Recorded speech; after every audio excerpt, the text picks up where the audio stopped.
Hello, my name is Ciarán O'Reilly. Just before COVID hit us all, we were down at the Irish Repertory Theatre performing in a production of Lady G, Whisperings of Lady Gregory. And I had the great privilege of working with Úna Clancy, who played Lady G, and she's with us today.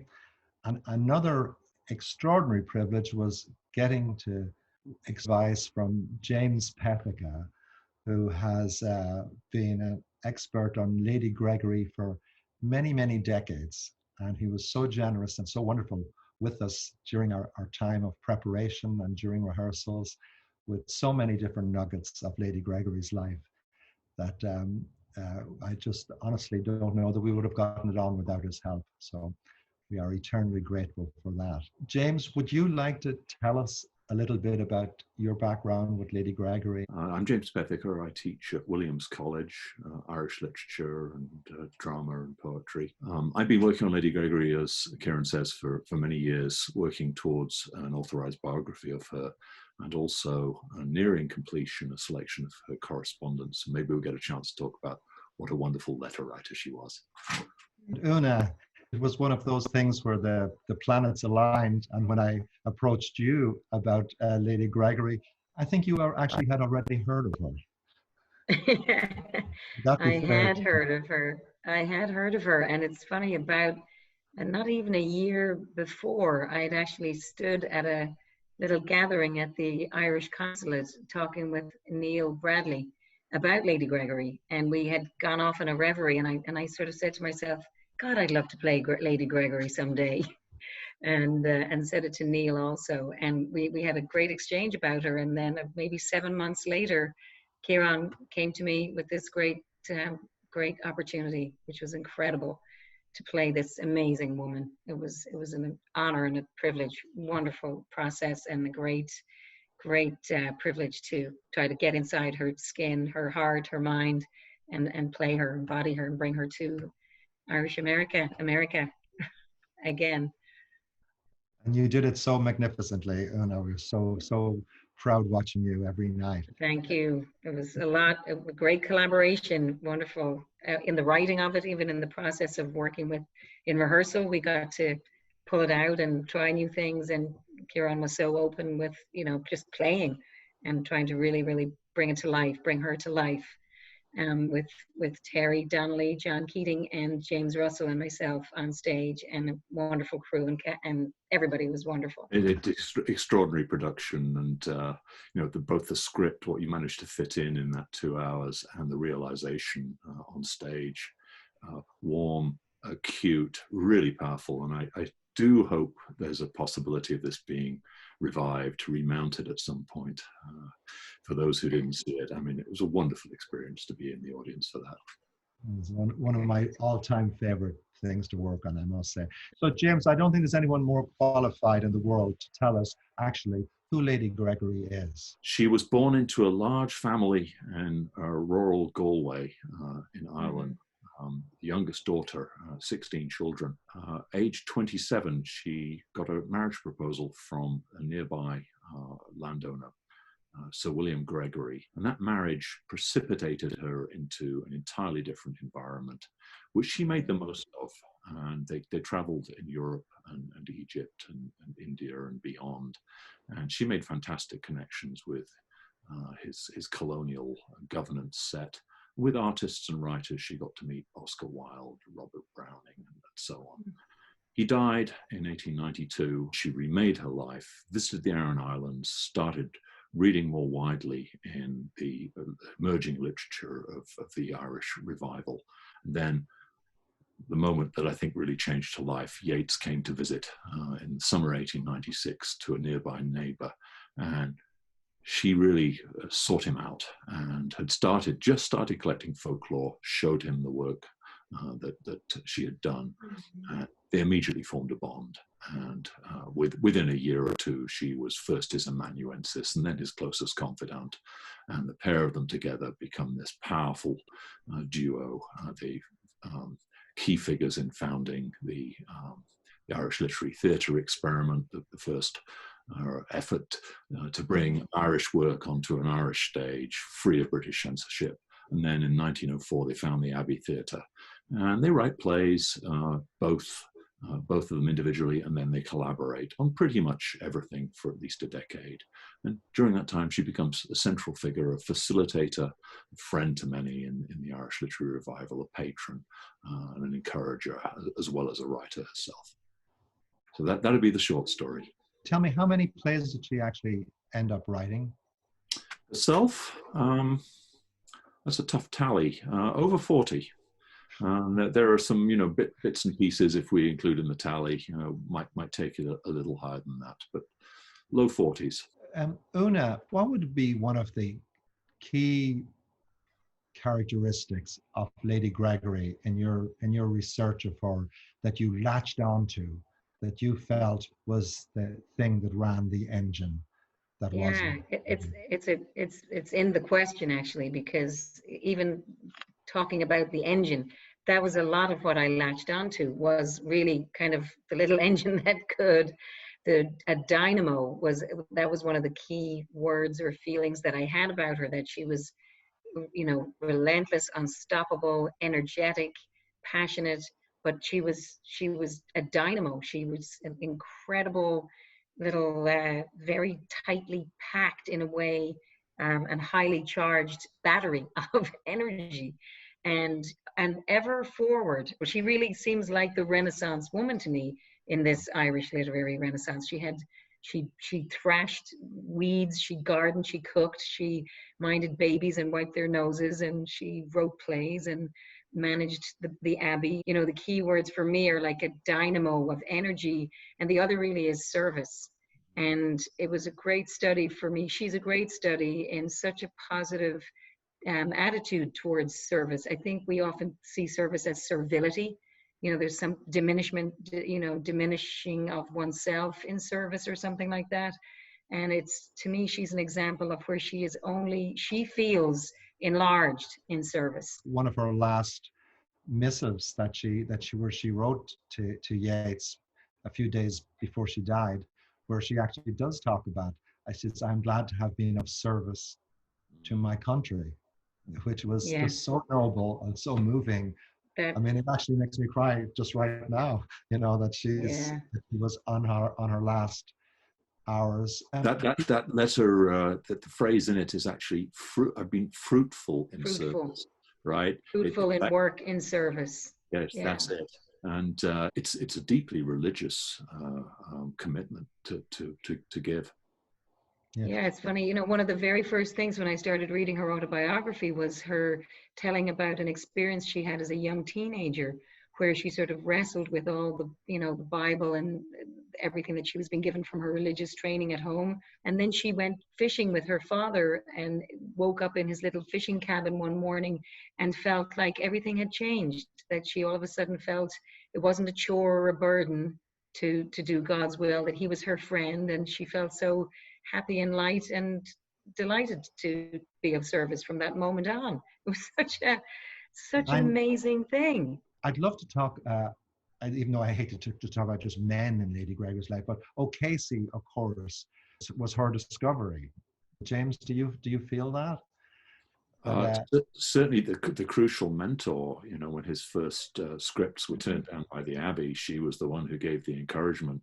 I do think that his autobiographical reminiscences of her are the most affectionate and the most insightful about those contradictions in her. He says, I can't exactly quote the words, but she had as much to do with what she did not do herself as what she did herself. It's this spreading sense of energy and generativity. And there are these wonderful images in that chapter, an old woman with the eye of an eagle, and the famous one is she was like a new nun, an old nun of a new order.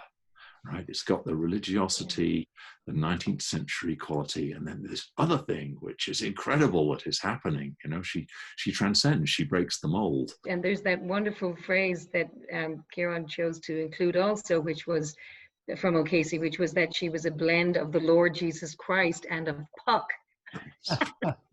which is just perfect. She was like a little devil, you know. She had a real sense of mischief. That begs a question back to you, James, because I know that you're in the midst of or almost at the finish line of a volume of the letters of Lady Gregory. How many of her letters were for public consumption? The letters absolutely sustain what Una has said. That energy, you get it in the correspondence, and particularly when she's being, Abbey Theatre director, she's writing 20 letters in the morning before she gets down to her own work. Is it true that she wrote 6,000 letters or something like that? Oh, or that we have 6,000? She probably wrote more. Oh, yes. And, she burned a lot of correspondence at some point in the, I think, early mid-1920s. She went through her archive and censored, maybe that's too harsh a word, got rid of some things. All the letters that Sir William Gregory sent her during the courtship right through to the end of the marriage, she kept. Did he keep hers? Almost certainly, but they're gone. And we have very few letters before about the second year of her marriage. And then the more famous she gets, then of course people saved everything. But up to the mid-1890s, there's a modest selection, several hundred. After that, it becomes, a tornado of paper. And there's a lot out there, that new letters are constantly turning up. So I wouldn't care to put a total on it, but it's many, many thousands now. She came to America and she became quite the celebrity in America, where the Abbey players were playing many, many shows. But the hot ticket at the time was Playboy of the Western World, because of the riots that had happened in Dublin and because of all the advanced publicity. And this was something that I didn't know before starting this project, that she didn't particularly like Playboy of the Western World. Yet she spent so much of her life defending it. Well, the reasons for her dislike of that play have to go to the religious iconography in it and the religious language, I think. Taking the name of the Lord in vain. The play does it in one way or another, literally with the language, and then figuratively in a larger sense, doesn't it? With Christy Man, old man, the pagan, and how this, in a sense, says the pagan force is more important, or certainly more vital and necessary for Ireland than a strict religiosity and the Catholic Church holding sway over the culture. Una, one of the most poignant parts of her life, of course, was the loss of her son, Robert. Would you like to talk a little bit about how acting that particular part was? I thought you just, so embodied her spirit when you did it. Sure. Yeah, it was very complex. And the more we worked on it and the more I heard from you and from others about all the different strains and all the different layers that were happening there during that time. It was all these different levels, political pulls, family pulls, her being, separated from her son and the thought of him dying, the possibility of getting that dreaded telegram every day as a mother of someone who's at war, that your child has been killed. I mean, in the writing, there's telling about him with such affection and just describing him as any son, and here's a photograph of him, look what he looked like, and this is one of my grandchildren. So the build up to the moment of his death in the script, I felt, was really beautiful. And it was said, a good portion of the description of the death is really the moment of receiving the telegram telling about his death, and her inner life, the having to get up and go on, the having to go and get in a car, go to Galway, tell his wife that her husband has died, and the sort of moment by moment internal trying to hold it together against, huge welling grief, and her ultimate kind of collapsing onto the floor when once she told Margaret about the death of her husband. So it was just so loaded, and not to mention my favorite Yeats poem, which is that poem which really tells from Yeats's point of view, touches on a possible, you know, mystical or ecstatic, something that pulled Robert Gregory to his death, even from being a young child, when he would have these dreams that sort of transcended the ordinary day-to-day expectations of a life. So it was so loaded. I know that I shall meet my fate somewhere above the clouds above. Those that I fight, I do not hate. Those that I guard, I do not love. I mean, I will never ever read that poem again, knowing what I know now. It has brought such different connotations to it. How did you come to put this whole script together, Ciarán? When I originally started, I really meant for just to do a couple of Lady Gregory one acts. That would be a sort of a companion piece for the exhibit at the New York Public Library. And then I woke up one morning with the idea that, oh, wouldn't it be wonderful if Lady Gregory was a character and she could come in and she could introduce the plays, and then she can either, you know, partake in the show or go away and come back and then introduce the next play. But then I fell in love. So I needed to get 2 or 3 plays of Lady Gregory's that 4 actors could do, along with telling the story of her life as well. So that made it all rather tricky on that. But the one that I loved finding, and I never knew of before, either in name or have read, was MacDonagh's Wife. And when I read that, I thought, well, if somebody had discovered this manuscript of this play and John Millington Synge's name was on it, it would be world news. Because I think it's a little masterpiece, that play, and it should be done all over. It most certainly should be done at the National Theatre that she founded. And so then I put all these things together. I called 4 of the most wonderful actors I could ever possibly have, and we went into a room and we started putting it on its feet. And we got so much collaboration with the actors, with the designers, you know, the sound, the lights, David Tozer's costumes, and Florian Stab did the sound, Michael O'Connor did the lighting, and Charlie Corcoran gave us this wonderful set that we could move in and around. The fact that you fell in love, Ciarán, it was contagious, really. It was, again, for me, Lady Gregory, in a way, it was like a sentence or a couple of paragraphs around Irish literary history, you know, kind of a shadow. But to really to come into your contagious affection and love for her, it just was, I absolutely fell in love myself. The affection came over so strongly in both the script and the performance. Really just rich and privileged to be part of the audience for that play. And I can say that my own experience working on Lady Gregory all these years, you know, the interest, the surprise that I began with, it still goes on all these decades later. And you think you know her, you know, you're reading a new letter or whatever it may be, and you think you know how the sentence will end, and she's constantly surprising, even now. And I find that one of the most compelling things about her.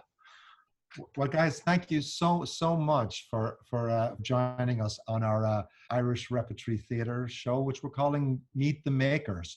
And James, you're so definitely a maker. You've made all of our lives more enlightened by your work with Lady Gregory and with Yeats all these years. And it's such a pleasure to talk to you and for sharing all that.